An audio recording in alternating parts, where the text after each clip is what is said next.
আমরা প্রায়ই স্বপ্ন দেখি। সেই স্বপ্নে আমাদের কোনো নিয়ন্ত্রণ থাকে না। কিন্তু কেমন হবে যদি সেই স্বপ্ন থেকেই বিভিন্ন জিনিসপত্র চুরি করে নিয়ে আসা যায়? সামু যে কিনা স্বপ্ন থেকে বিভিন্ন জিনিসপত্র চুরি করে নিয়ে আসে এবং বাস্তব জীবনে সেগুলো বিক্রি করে টাকা উপার্জন করে। এভাবেই সে কোটিপতি হয়ে যায়। কিন্তু সহজে পেয়ে যাওয়া যেকোনো জিনিস ধরে রাখা খুবই দুষ্কর। পরবর্তীতে সাঙুর সাথে কি ঘটলো তা জানতে আজকের পুরো এক্সপ্লানেশনটি দেখতে হবে। তাহলে চলুন আজকের এক্সপ্লানেশন শুরু করা যাক। তার আগে আপনি যদি আমার চ্যানেলে নতুন হয়ে থাকেন তাহলে চ্যানেলটি সাবস্ক্রাইব করে পাশে থাকবেন। আমি রেজাউল আছি আপনাদের সাথে, আর আপনারা দেখছেন দ্য রিয়েলিটি স্টোরিজ। মুভির শুরুতে আমরা সাংকে দেখতে পাই। সে একটি মেট্রোতে করে যাচ্ছিল। হঠাৎ করে মেট্রোর পরিবেশ পরিবর্তন হয়ে যেতে থাকে। সাংও দেখে মেট্রোর একপাশ থেকে একটা কালো ধোঁয়ায় আচ্ছন্ন একটা মাস্ক পরা দানব আসতেছে। সাংউ সেখান থেকে পালানোর চেষ্টা করে, কিন্তু মাস্কম্যান তাকে ধরে ফেলে এবং প্রচুর মারধর শুরু করে। মাস্কম্যান যখন সাংউকে মেট্রোর নিচে মাথা ঢুকিয়ে দেয়, তখনই সাংউর ঘুম ভেঙে যায়। সে মূলত এতক্ষণ স্বপ্ন দেখছিল। এই স্বপ্ন মূলত তাকে ঘুমাতে দেয় না। ঘুমালেই এমন স্বপ্ন আসে। তাই সে ঠিকঠাকভাবে তার নিজের কাজেও মনোযোগ দিতে পারে না। যার কারণে বেশ কয়েক মাসে রুম ভাড়া সে দিতে পারেনি। বাড়িওয়ালা রোজ এসে তার খোঁজ করে। আজকেও বাড়িওয়ালা তার খোঁজ করতেছে। বাড়িওয়ালার হয়ে সে জানালা দিয়ে রুমে প্রবেশ করে এবং জানালা দিয়ে রুম থেকে বের হয়ে যায়। সাংউ মূলত একজন স্ক্রিপ্ট রাইটার। এটাই তার একমাত্র আয়ের উৎস। এই দুঃস্বপ্নের কারণে সে ঠিকঠাকভাবে স্ক্রিপ্ট লিখতে পারে না। তাই এখন সে এত বেশি টানাপোড়েনের মধ্য দিয়ে যাচ্ছে। সে বেশ কয়েকজন ডক্টরকেও দেখিয়েছে। যাই হোক, সামু একটি দোকানে প্যানকেক খেতে আসে। সে প্রায় এই দোকান থেকে প্যানকেক কিনে খায়, আর হুয়া রেস্টুরেন্টের দিকে তাকিয়ে থাকে তাকে এক নজর দেখার জন্য। হুয়া হলো এই মুভির নায়িকা, যে কিনা একটি রেস্টুরেন্টের মালিক এবং নিজেই রেস্টুরেন্টটি পরিচালনা করে। সে হুয়াকে প্রচুর ভালোবাসে, কিন্তু তার এই দৈন্যদশার কারণে কখনোই সে তার মনের কথা হুয়াকে বলতে পারে না। যাই হোক, সামু প্যানকেক নিয়ে এক পাশে বসে খাচ্ছিল আর রেস্টুরেন্টের দিকে তাকিয়েছিল। তখন সেখানে লুও আসে। সে হলো সাঙুর বন্ধু। লুও তার ম্যানেজারের দায়িত্ব পালন করে। সাঙু ইতিমধ্যেই বেশ কয়েকজন ক্লায়েন্টের কাছ থেকে টাকা নিয়ে রেখেছে, কিন্তু এখনো তাদের স্ক্রিপ্ট লিখে দেয়নি। তাই লুও সাঙুকে হন্য হয়ে খুঁজতেছিল। আজকে সে সাঙুকে খুঁজে পায়। সাঙু লুওর থেকে পালাতে থাকে। এক পর্যায়ে লুও তাকে ধরে ফেলে। তারা একটি রেস্টুরেন্টে যায়। সাংউ লুওকে তার সমস্যার কথা খুলে বলে। এক দুঃস্বপ্নের কারণে সে ঠিকঠাকভাবে তার কাজে মনোনিবেশ করতে পারছে না। লুও ভাবে সাংউ হয়তো তাকে মিথ্যা বলছে। সে সাংউকে 10 দিন সময় দেয় তার স্ক্রিপ্ট লিখে দেওয়ার জন্য। রীতিমতো সে সাংউকে ধমকিয়ে যায়। যাই হোক, এদিকে সাংউ বাড়িতে ফিরে দেখে বাড়িওয়ালা তার জিনিসপত্র রুম থেকে বের করে দিয়েছে এবং রুমে তালা লাগিয়ে দিয়েছে। সাংউ একটি রেস্টুরেন্টে বসে স্ক্রিপ্ট লেখার চেষ্টা করছিল, যেন লুওকে সেটা দিয়ে কিছু টাকা নিতে পারে। কিন্তু খিদার কারণে সে ঠিকঠাকভাবে মনোনিবেশ করতে পারছে না। হঠাৎ রেস্টুরেন্টের পরিবেশ চেঞ্জ হয়ে যেতে থাকে। সেখানে মাস্কম্যান আসে। সে সাংউকে মারধর শুরু করে দেয়। সে সাংউর মাথা ধরে টেবিলে আঘাত করতে থাকে। তখনই সাংউ ঘুম থেকে জেগে ওঠে। সে টেবিলে ঘুমিয়ে পড়েছিল, যার কারণে মাস্কম্যান আবার তার স্বপ্নে এসেছিল। সে রেস্টুরেন্ট থেকে বের হয়ে যায়।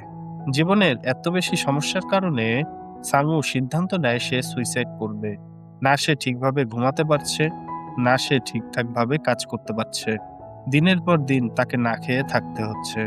তার চেয়ে ভালো নিজেকে শেষ করে দেয়া। সে একটি বাড়ির ছাদ থেকে লাফ দেওয়ার সিদ্ধান্ত নেয়।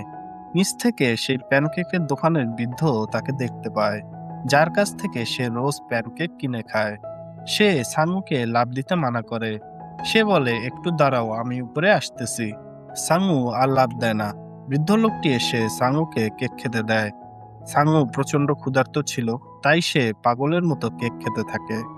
বৃদ্ধ লোকটি জিজ্ঞাসা করে, তুমি কেন আত্মহত্যা করতে গিয়েছিলে? সাংউ তাকে বলে, আমি আমার জীবনের উপরে অতিষ্ঠ।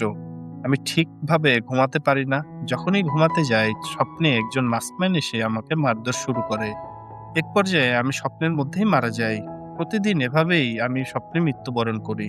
এভাবে কারোর জীবন চলতেই পারে না। তখন বৃদ্ধ লোকটি সাংউকে বলে, তুমি মারা যাওয়ার আগেই যদি স্বপ্ন থেকে জেগে ওঠো, তাহলে তো আর তোমাকে মরতে হয় না। তুমি স্বপ্নের মধ্যে চিৎকার করে বলবে, আমি স্বপ্ন দেখছি। তাহলেই তোমার স্বপ্ন ভেঙে যাবে। যাই হোক, সাংউ তার হাতের মোবাইলটা বিক্রি করে দেয়। সেখান থেকে যা টাকা পায় তা দিয়ে সে খাবার কিনে একটি দোকানের সামনে বসে খাচ্ছিল। তখন সেখানে হুয়া আসে। সে সাংউকে বলে, তুমি এখানে এই অবস্থায় কেন? তুমি আমার সাথে এসো, আমি তোমাকে খাবার খাওয়াবো। সাংউ যখনই উঠতে যাবে তখনই হুয়া পরিবর্তন হয়ে দানবের রূপ নেয়। আসলে সাংউ এখানে ঘুমিয়ে পড়েছিল, তাই সেই মাস্কম্যান তার স্বপ্নে চলে এসেছে। মাস্কম্যান তার বুকে ছুরি ঢুকিয়ে দেয়। তখনই সাংউ চিৎকার করে বলে, আমি স্বপ্ন দেখছি। সাথে সাথেই মাস্কম্যান তাকে ধাক্কা মেরে ছুঁড়ে ফেলে দেয়, আর সাংউ ঘুম থেকে জেগে ওঠে। তবে এবার সে দেখতে পায় সে মাস্কম্যানের তলোয়ারটি স্বপ্ন থেকে নিয়ে এসেছে। এটা দেখে সাংউ অনেক অবাক হয়। সে ভাবতে থাকে সে হয়তো এখনো স্বপ্নের মধ্যেই আছে। তাই সে চিৎকার করতে থাকে, আমি স্বপ্ন দেখছি। কিছুক্ষণ পরে সে বুঝতে পারে সে আসলে স্বপ্নে নেই, বর্তমানেই রয়েছে। যাই হোক, সাংউ তলোয়ারটি নিয়ে একটি অ্যান্টিক শপে যায়। সেখানে গিয়ে সে 20,000 টাকায় তলোয়ারটি বিক্রি করে দেয়। সেই টাকা দিয়ে সাংউ রেস্টুরেন্টে গিয়ে প্রচুর খাওয়া দাওয়া করে এবং একটি হোটেলে গিয়ে ভিআইপি রুম বুক করে। এবার সে ঘুমিয়ে পড়লে আবার তার স্বপ্নে মাস্কম্যান আসে। মাস্কম্যান তাকে মারধর করলে এবার সে একটি বড় তলোয়ার ধরে ফেলে এবং বলে, আমি স্বপ্ন দেখছি। সাথে সাথেই সে সেই তলোয়ার নিয়ে বাস্তবে চলে আসে। সে তলোয়ারটি বিক্রি করে ভালোই টাকা ইনকাম করে। রাতারাতি তার লাইফস্টাইল চেঞ্জ হয়ে যায়। পরের রাতে সে ঘুমানোর আগে একটি ম্যাগাজিন দেখে ঘুমায়, যেখানে একটি মিউজিয়ামের ছবি ছিল। এটার কারণ হলো সে যেন স্বপ্নে সেই মিউজিয়ামে যেতে পারে। হলো তাই। ঘুমিয়ে পড়ার পরেই সে স্বপ্নে মিউজিয়ামে চলে এসেছে। সে চারদিকে ঘুরে মাস্কম্যানকে খুঁজতে থাকে। একটু পরে মাস্কম্যান এসে তাকে গুলি করা শুরু করে দেয়। সে কোনো রকম মাস্কম্যানের হাত থেকে বেঁচে গিয়ে 2টি অ্যান্টিক জিনিস নিয়ে স্বপ্ন থেকে বের হয়ে আসে। বরাবরের মতো সে এগুলোও বিক্রি করে। সে যার কাছে এসব জিনিস বিক্রি করে তার মনে সন্দেহ হয়। সে সাংউকে বলে, তুমি যেখান থেকে এসব জিনিস পাচ্ছ সেখানকার খোঁজ আমাকে দাও, আমরা দুজনে মিলে বিজনেস করি। সাংউ তার কথায় সাড়া না দিয়ে সেখান থেকে চলে আসে। এদিকে লুও মানে সাংউর ম্যানেজার ও বন্ধু তার দেখা পায়। সাংউকে দেখে লুও একদম অবাক হয়ে যায়, কারণ সাংউ একেবারে পরিবর্তন হয়ে গেছে। তার ড্রেস আপ দেখে সে আশ্চর্য হয়ে যায়। সাংউ তার এই অবস্থা দেখে বলে, চলো কোথাও খেতে খেতে কথা বলা যাক। তারা একটি রেস্টুরেন্টে যায়। লুও তার উপর অনেক রাগ হয়, কারণ সে সময় মতো স্ক্রিপ্ট জমা দেয়নি। সাংউ তাকে 20,000 টাকা দিয়ে বলে, এই যে তোমার থেকে যে টাকা নিয়েছিলাম তার থেকে অনেক বেশি এখানে আছে, বাকি টাকা তোমাকে ফেরত দিতে হবে না। এসব কিছু লুও হজম করতে পারতেছিল না। সে সাংউকে বলে, তুমি যদি সাফল্যের দেখা পেয়ে থাকো তাহলে আমাকেও সেই পথ দেখাও। এরপর সিন চলে যায় হুয়া রেস্টুরেন্টের বাহিরে। সাংউ দূর থেকে হুয়াকে দেখছিল। সে রেস্টুরেন্টের ভিতরে প্রবেশ করে। সে হুয়ার কাছে এক কাপ কফি চায়। হুয়া তাকে কফি দেয়। কফি খাওয়ার পরে সাংউ তার কফির প্রশংসা করে বলে, আপনি অনেক ভালো কফি বানান, আমি প্রায় এখানে কফি খেতে আসব। তখন হুয়া তাকে জানায় সে দ্রুতই এই রেস্টুরেন্টটি বিক্রি করে দিবে, কারণ সে ঠিকঠাক ভাবে এটা চালাতে পারছে না। তার প্রচুর পরিমাণে ঋণ রয়েছে। সাংউ তার ঋণের পরিমাণ জানতে চাইলে সে বলে, প্রায় 1.5 মিলিয়ন টাকা সে ঋণ আছে। সাংউ নিজেকে প্রতিজ্ঞা করে সে টাকা ম্যানেজ করবে। সে রাতে লুয়ের সাথে প্রচুর মদ খায়। তারপর লুও তাকে রুমে নিয়ে আসে। সাংউ ঘুমিয়ে পড়ে। লুও চলে না গিয়ে পাশেই ছিল। কিছুক্ষণ পরেই বেশ কিছু স্বর্ণের জুয়েলারি নিয়ে সাংউ ঘুম থেকে জেগে ওঠে। এটা দেখে লুও বেশ অবাক হয়। সে তাকে বলে, আমি বুঝে গেছি তোমার আধ্যাত্মিক ক্ষমতা রয়েছে। আজকে থেকে তুমি আমার ভাই। আমি তোমার সাথেই থাকতে চাই। যাই হোক, সাংউ স্বর্ণের জুয়েলারি বিক্রি করে 1.5 মিলিয়ন টাকা নিয়ে হুয়ার সাথে দেখা করতে আসে। সে হুয়াকে টাকা দিতে চাইলে হুয়া বলে, আমি এই টাকা কেন নিব? তখন সাংউ বলে, আমি আপনাকে এই টাকা এমনি এমনি দিচ্ছি না, আমি আপনার রেস্টুরেন্টের 50% শেয়ার কিনে নিচ্ছি। এখন থেকে আপনার লাভ বা ক্ষতি যেটাই হোক না কেন তার অর্ধেক অংশ আমি পাবো। এই টাকা দিয়ে আপনি বিজনেস আরো ভালোভাবে গুছিয়ে তুলুন। হুয়া সাংউকে বাহিরে কোথাও কফি খেতে অফার করে। সাংউ এটারই অপেক্ষায় ছিল। সে হুয়াকে শহরের বেস্ট রেস্টুরেন্টে নিয়ে যায়। তারা একসাথে খাওয়া দাওয়া করে। তাদের মধ্যে বেশ ভালো বন্ধুত্ব গড়ে ওঠে। সাংউ বুঝতে পারে হুয়া তাকে আস্তে আস্তে পছন্দ করতে শুরু করেছে। যাই হোক, রাতে সাংউ আবারও স্বপ্নে প্রবেশ করে। সে একটি ব্যাংকের মধ্যে যায় টাকা নিতে। তবে এবার মাস্কম্যান তাকে মারতে আসলে সে উল্টো মাস্কম্যানকে মারতে থাকে। এখন সে সহজেই নিজের স্বপ্নকে নিয়ন্ত্রণ করতে পারে। সে ২টি টাকা ভর্তি ব্যাগ নিয়ে স্বপ্ন থেকে বের হয়ে আসে, যা দেখে লুও একেবারে হা হয়ে থাকে। পরের দিন হুয়া রেস্টুরেন্টে বেশ ভিড় জমে যায়। এত বেশি কাস্টমার আসতে থাকে যে হুয়া তাদের খাবার দিতে বেশ হিমশিম খাচ্ছিল। মূলত এই কাস্টমারদের সাংউ ভাড়া করে নিয়ে এসেছে, যেন হুয়ার মন কিছুটা হলেও ভালো করা যায়। এমনকি সাংউ রাস্তার অপোজিটে থাকা কেকের দোকানের সেই বৃদ্ধকেও গোপনে একটি টাকার ব্যাগ দিয়ে আসে। বৃদ্ধ টাকার ব্যাগ পেয়ে বেশ অবাক হয়। রাতে সাংউ এবং হুয়া রেস্টুরেন্ট বন্ধ করে রাস্তা দিয়ে হেঁটে যাচ্ছিল। তখন হুয়া তাকে জিজ্ঞাসা করে, আপনি সারাদিন আমার রেস্টুরেন্টে বসে থাকেন, এতে আপনার কাজের ব্যাঘাত ঘটে না? তখন সাংউ উত্তর দেয়, আমি মূলত রাতে কাজ করি। হুয়া মজার ছলে বলে, তাহলে কি আপনি নাইট গার্ডের চাকরি করেন? সাংউ বলে, আমি মূলত একজন স্ক্রিপ্ট রাইটার। হুয়া বলে, যেহেতু আপনি বেশ ধনী, তার মানে আপনি বেশ ভালো মানের স্ক্রিপ্ট রাইটার। যেহেতু তারা হেঁটে হেঁটে বাড়ি ফিরে, তাই সাংউ ভাবে হুয়াকে একটা গাড়ি গিফট করলে কেমন হয়। যেই ভাবা সেই কাজ। সে রাতে স্বপ্ন থেকে একটা গাড়ি নিয়ে চলে আসে। পরের রাতে সাংউ হুয়াকে গাড়িটি গিফট করে। হুয়া গাড়ি চালাতে থাকে আর পাশের সিটে বসে সাংউ রাইড উপভোগ করতে থাকে। সাংউ অতীতের কল্পনায় হারিয়ে যায়। সে মূলত বেশ আগে থেকেই হুয়াকে পছন্দ করত। হুয়া একটি রেস্টুরেন্টে গান গাইতো। হুয়ার গান শোনার জন্য সাংউ সবসময় সেই রেস্টুরেন্টে গিয়ে বসে থাকতো। হুয়ার গান গাওয়া তার পরিবারের লোকেরা পছন্দ করত না, তাই একদিন তার গিটারটি ভেঙে দেয়া হয়। এতে হুয়ার মন বেশ খারাপ হয়। সে কান্না করতে থাকে। তখন সেখানে সাংউ গিয়ে তাকে শান্ত করার চেষ্টা করলে হুয়া তাকে সেখান থেকে চলে যেতে বলে। সাংউ তাকে বেশ কয়েকদিন ফলো করে। সে দেখে হুয়া প্রায় সময় কান্না করতে থাকে। এর মাধ্যমে সাংউর মনে হুয়ার জন্য এক প্রকার সহানুভূতির জন্ম নেয়। সে তখন থেকেই হুয়াকে ভালোবাসতে শুরু করে। হুয়া এবং সাংউ একসাথে সিনেমা দেখতে যায়। যেহেতু আপনি বেশ ভালো একজন স্ক্রিপ্ট রাইটার, তাই আশা করি খুব দ্রুত আপনার কোনো সিনেমা আমি দেখতে পারবো। এই কথাটা সাংউর মনে বেশ দাগ কাটে। সে বেশ জোরের উপর একটি স্ক্রিপ্ট লেখা চালু করে দেয়।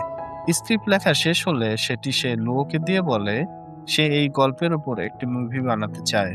স্ক্রিপ্ট পড়ে লুওর বেশ পছন্দ হয়। সে আবেগ আপ্লুত হয়ে যায়। লুও দেশের সবচেয়ে ভালো ডিরেক্টরের সাথে কথা বলে। ডিরেক্টর স্ক্রিপ্ট বেশ পছন্দ করে। ডিরেক্টর বাজেটের কথা বললে লুও বলে এই মুভির জন্য তারা ১০০ মিলিয়ন টাকা ইনভেস্ট করতে প্রস্তুত। এদিকে হুয়াকে ইমপ্রেস করার জন্য লুও একটি ফেক ইভেন্টের অ্যারেঞ্জ করে, যেখানে সাংউ এবং হুয়াকে ইনভাইট করে। ইভেন্টে বলা হয় সাংউ একজন তরুণ উদীয়মান স্ক্রিপ্ট রাইটার, যে কিনা স্ক্রিপ্ট রাইটারের ভবিষ্যৎ বদলে দিয়েছে। তাকে ফলো করে এখন অনেক তরুণ এই পেশায় আসতে চাচ্ছে। এমন আরও বেশ কিছু সুনাম করা হয়, যেগুলো মূলত হুয়াকে বেশ মুগ্ধ করে। পরের রাতে সাংউ স্বপ্নে একটি স্বর্ণের খনির মধ্যে চলে যায়। সেখানে চারদিকে প্রচুর পরিমাণে স্বর্ণ পড়ে রয়েছে। সাংউ দেখে মাস্কম্যান তাকে এখন আর আঘাত করছে না। সে একপাশে বসে রয়েছে। সাংউ তার পেটের মধ্যে একটি স্বর্ণের বেল্ট বাঁধা দেখতে পায়। সে সেটি খুলে নিতে গেলে মাস্কম্যান তার বুকে আঙুল দিয়ে দুটি দাগ কাটে। সাংউ এসব কিছু তোয়াক্কা না করে বেল্টটি খুলে ফেলে। মাস্কম্যান বেল্ট খুলে ফেলার সাথে সাথেই ভ্যানিশ হয়ে যায়। সাংউ বাস্তবে ফিরে আসে। এবার সাংউ একটা জিনিস উপলব্ধি করে, সে তো স্বপ্ন থেকে সব জিনিস নিয়ে আসতেছে। সে কি আসলে একজন চোর? এই বিষয়ে লুওর সাথে কথা বলতে গেলে লুও তাকে বলে, এসব মূলত তোমার ভুল ধারণা। সৃষ্টিকর্তা তোমাকে মানুষের সেবা করার জন্য সিলেক্ট করেছেন। পৃথিবীতে দরিদ্রতার জন্য যুদ্ধ হয়, মানুষ মারা যায়। আমরা যদি সেই দারিদ্রতাই কমিয়ে নিয়ে আসতে পারি, তাহলে এর থেকে বড় মানব সেবা আর কি হতে পারে। আমরা একটা বিশাল বিল্ডিং বানাবো, যার উচ্চতা হবে বুর্জ খলিফার থেকে দ্বিগুণ। সেখানে বিশ্বের দরিদ্র মানুষেরা এসে থাকবে। সেই টাওয়ারের নাম হবে সাংউ টাওয়ার। তুমি বললে আমি এখনই এই প্রজেক্টের কাজ শুরু করে দিতে পারি। লুয়োর কথা শুনে সাংউর মন কিছুটা হালকা হয়। এরপর সাংউ হুয়ার সাথে দেখা করতে যায়। সে হুয়ার বাসায় গেলে হুয়া তাকে ডাইনিং এ বসিয়ে রুমের ভিতরে যায়। তখনই একটি অদৃশ্য ছুরি এসে সাংউর বুকে লাগে। সাথে সাথেই সাংউ মাটিতে পড়ে যায়। সে উঠে আয়নায় দেখতে পায় মাস্কম্যান তার বুকে যেখানে দাগ কেটেছিল ঠিক সেখানেই ছুরির আঘাতের চিহ্ন রয়েছে। সে বুঝতে পারে স্বপ্নের প্রভাব এখন বাস্তবেও হচ্ছে। সাংউ হুয়ার বাসা থেকে চলে আসে। সাংউ লুওকে জিজ্ঞাসা করে, আমি স্বপ্ন থেকে এত কিছু যে নিয়ে আসলাম, এর জন্য কি কখনো আমাকে কোনো মূল্য পরিশোধ করতে হবে? লুও বলে, তুমি এগুলো কারোর কাছ থেকে চুরি করে নিয়ে আসোনি। এগুলো সবকিছুই তুমি স্বপ্ন থেকে নিয়ে এসেছো। আর স্বপ্নে সবকিছু নিজেরই থাকে। তখন সাংউ বলে, যদি কখনো এমন হয় আমি স্বপ্নে গিয়ে সেখান থেকে আর ফিরতে না পারি, সেখানেই যদি মারা যাই? লুও বলে, আমার মনে হচ্ছে তুমি অনেক বেশি ক্লান্ত, তাই এসব উদ্ভট চিন্তা ভাবনা করতেছো। তোমার রেস্ট দরকার। যাই হোক, রাতে সাংউ ঘুমালে সে স্বপ্নের মধ্যে চলে যায়। সে একটি লিফট দিয়ে উপরে উঠতে থাকে। বিল্ডিং এর টপ ফ্লোরে সে একজনকে দাঁড়িয়ে থাকতে দেখে। সাংউ তার কাছাকাছি গেলে দেখে এটা তো সে নিজেই। আস্তে আস্তে তার ডুপ্লিকেট লোকটি ভ্যানিশ হয়ে যাচ্ছে। সাংউ বেশ ভয় পেয়ে যায়। সে স্বপ্ন থেকে বের হয়ে আসে। সে আয়নায় দেখতে পায় তার মুখে আঘাতের দাগ রয়েছে। তার মানে অতীতে স্বপ্নে তাকে যেসব জায়গায় মারা হয়েছিল, সেই আঘাতের চিহ্ন এখন তার শরীরে দৃশ্যমান হচ্ছে। সে বুঝতে পারে এখন তার মূল্য পরিশোধের সময় এসে গেছে। সে হুয়ার সাথে দেখা করতে যাওয়ার সময় কয়েকজন লোক এসে তাকে জবরদস্তি একটি গাড়িতে করে তুলে নিয়ে যায়। সামুকে মূলত শহরের শীর্ষ সন্ত্রাসী হাও বেশ কয়েকদিন থেকে নজরদারিতে রেখেছিল। সামুর হঠাৎ ধনী হয়ে ওঠা তার কাছে সন্দেহজনক মনে হয়, যার কারণে সে তাকে ধরে নিয়ে আসে। সে সামুর কাছে 10 মিলিয়ন মুক্তিপণ দাবি করে। সামু লুওকে বললে লুও টাকা নিয়ে গাড়িতে করে চলে আসে। হাও এর লোকেরা টাকার সাথে লুওকেও বন্দি করে নিয়ে আসে। হাও সানুর মোবাইল চেক করলে সেখানে প্রায় 300 মিলিয়নের মতো ট্রানজাকশন দেখতে পায়। সে বলে, আমি তোমাকে ছোট করে দেখেছি, তুমি তো আমার ধারণার থেকেও বেশি ধনী। সানু বলে, আমি অসুস্থ, হয়তো বেশি দিন বাঁচব না। আমার যা টাকা আছে সব নিয়ে নাও, তবে আমাদের ছেড়ে দাও। এদিকে লুয়োর জ্ঞান ফিরলে সে হাউকে অনেক বেশি হুমকি দামকি দিতে থাকে। তখন একজন লুয়োর মাথায় আঘাত করলে সে অজ্ঞান হয়ে পড়ে যায়। এরপর তারা সবাই সাঙ্গুর বাড়িতে চলে আসে। সাঙ্গুর বাড়িতে গ্রাউন্ডে একটি গোপন পথ রয়েছে। তারা সেটি দিয়ে প্রবেশ করলে দেখতে পায় স্বর্ণের বিভিন্ন জিনিসপত্র সুন্দর করে সাজানো রয়েছে। এটা দেখে হাও একেবারে খুশি হয়ে যায়। সাঙ্গু তাকে বলে, এখানে যা কিছু আছে সব তুমি নিয়ে নাও, তবে আমাদেরকে ছেড়ে দাও। হাও জানতে চায় সে এসব কিছু কোথায় পেয়েছে। সাঙ্গু বলে, আমি সময় এবং শ্রম দিয়ে এসব উপার্জন করেছি। হাও মূলত এসবে সন্তুষ্ট ছিল না। সে সেই জায়গার খোঁজ চায় যেখান থেকে সাঙ্গু এসব পেয়েছে, যেন সে সেখান থেকে সবকিছু একেবারেই নিয়ে আসতে পারে। তখনই হুয়া সাঙ্গুর সাথে দেখা করতে আসে। গেটের ম্যানেজার সাঙ্গুকে ভয়েস মেসেজ পাঠালে সাঙ্গু বলে, তুমি বলে দাও আমি এখানে নেই। এই কথা হুয়া শুনে ফেলে। সে সাঙ্গুকে বলে, তুমি কেন আমার থেকে পালানোর চেষ্টা করতেছো? আমার অপরাধ কি? সাঙ্গু হুয়াকে রেগে বলে, তুমি এখান থেকে চলে যাও। মূলত সাঙ্গু চাচ্ছিল হুয়া যেন এখানে না আসে, কিন্তু হুয়া সাঙ্গুর কথা না শুনেই বাড়ির গ্রাউন্ডে চলে আসে। হাও তাকেও বন্দি করে ফেলে। এক পর্যায়ে হাও তার লোকজনকে বলে হুয়াকে মেরে ফেলতে। একজন হুয়ার গলার টিপে ধরে। এটা দেখে সাঙ্গু তাকে বাঁচানোর চেষ্টা করতে থাকে। এদিকে লুয়োর জ্ঞান ফিরলে সে পিছন থেকে একজন সন্ত্রাসীকে আঘাত করে। সাঙ্গু সন্ত্রাসীর হাতে কামড় দিয়ে তার হাত থেকে পালানোর চেষ্টা করলে সন্ত্রাসী তার পেটে ছুরি ঢুকিয়ে দেয়। যাই হোক, কোনোরকম তারা সন্ত্রাসীদের প্রতিহত করে সেখান থেকে পালানোর চেষ্টা করে। সন্ত্রাসী লুওকে মেরে ফেলে। সাঙ্গু এবং হুয়া গ্রাউন্ড ফ্লোর থেকে উপরে আসে। তবে সন্ত্রাসীরা তাদের ধরে ফেলে এবং প্রচুর মারধর করে। এক পর্যায়ে সাঙ্গু অজ্ঞান হয়ে পড়ে। সে স্বপ্নের মধ্যে চলে যায়। সেখানে সে চারদিকে শুধু বিভিন্ন দেয়াল দেখতে পায়। সে সেখানে তার অতীতের স্বপ্নগুলো দেখতে পারে। অপর একটি দেয়ালের পাশে গেলে সে দেয়ালের অপোজিটে হুয়াকে বসে থাকতে দেখে। সামু অনেক চিৎকার করতে থাকে হুয়াকে বাঁচানোর জন্য, কিন্তু সে কোনোভাবেই দেয়াল ভেদ করে যেতে পারে না। কিছুক্ষণ পরে সামু মাস্কম্যানের মতো হয়ে যায়। সে দেয়াল ভেঙে বাড়িতে প্রবেশ করে। সে সব সন্ত্রাসীদের মেরে ফেলে। সবশেষে মাস্কম্যান সামুকেও গুলি করে। এরপর দেখা যায় সামুর ঘুম ভেঙে গেছে। তার মানে সবকিছুই সামু স্বপ্ন দেখছিল। সাঙ্গু দেখে হুয়া তার সামনে দাঁড়িয়ে আছে। সে সাঙ্গুকে বলে, তোমাকে ক্ষুধার্ত দেখাচ্ছে, তুমি আমার সাথে আসো, আমি তোমাকে খেতে দিচ্ছি। সাঙ্গু ভাবতে থাকে সে এত কিছু স্বপ্নে দেখেছে, তার মানে হুয়া মারা যায়নি। হুয়া সাংকে খেতে দেয় এবং সে বলে, তুমি আমার এখানে কাজ করো। আমি জানি তুমি খুব ভালো স্ক্রিপ্ট লিখতে পারো। তুমি কাজের পাশাপাশি স্ক্রিপ্ট লেখায় ফোকাস করো। এসব শুনে সাংউ অনেক বেশি আবেগ আপ্লুত হয়ে যায়। আসলে হুয়া জানতো সাংউ তাকে পছন্দ করে। অনেক আগে থেকেই হুয়া এসব কিছু ফলো করত। যাই হোক, সাংউ তার স্বাভাবিক জীবনে ফিরে আসে। হুয়া একদিন তাকে একটি ম্যাকবুক গিফট করে, যেন সাংউ খুব ভালোভাবে তার স্ক্রিপ্ট লিখতে পারে। সাংউ সেটা নিতে না চাইলে হুয়া বলে, ধরে নাও, এটা তোমার উপর আমার একটা ইনভেস্টমেন্ট। সাংউ লুয়োর সাথে দেখা করে তাকে সরি বলে, কারণ বিভিন্ন স্ক্রিপ্টের টাকা নিয়ে সে সময় মতো সেগুলো সাবমিট করতে পারেনি, বরং তাকে অনেক ঘুরিয়েছে। সে যখন লুয়োর কাছে নেয়া টাকা ফেরত দিতে যায়, তখন লুয়ো তাকে উল্টো একটি টাকার ব্যাগ ধরিয়ে দেয়। সে বলে, তোমার লিখিত স্ক্রিপ্টগুলো আমি বিক্রি করেছি এবং সেখান থেকে ভালোই টাকা পাওয়া গেছে। সাংউর জীবন একেবারে পরিবর্তন হয়ে যেতে থাকে। লোকজন তার স্ক্রিপ্ট পছন্দ করতে থাকে এবং তার পরিচিতি বাড়তে থাকে। সবকিছু ভালোই যাচ্ছিল, কিন্তু বিপত্তি ঘটে একদিন। সে কেকের দোকানে সে বৃদ্ধর কাছ থেকে কেক কিনতে গেলে বৃদ্ধ তাকে একটি টাকার ব্যাগ ফেরত দেয়, যেটি সে পূর্বে বৃদ্ধকে লুকিয়ে দিয়েছিল। সানু ভেবেছিল অতীতে যা কিছু ঘটেছে সবকিছুই স্বপ্ন ছিল। তাহলে এখন কিভাবে বৃদ্ধ এই টাকার ব্যাগ পেল? বৃদ্ধ সাঙ্গুকে তার শরীরের একটি কাটার দাগ দেখিয়ে বলে, আমি তোমার মতো একই পথে ছিলাম, তবে এখন বেশ ভালো আছি। এসব শুনে সাংউ একেবারে স্তব্ধ হয়ে যায়। সাথে সাথেই সাংউর চারপাশের পরিবেশ পরিবর্তন হয়ে যেতে থাকে। এখানেই এই মুভি শেষ হয়।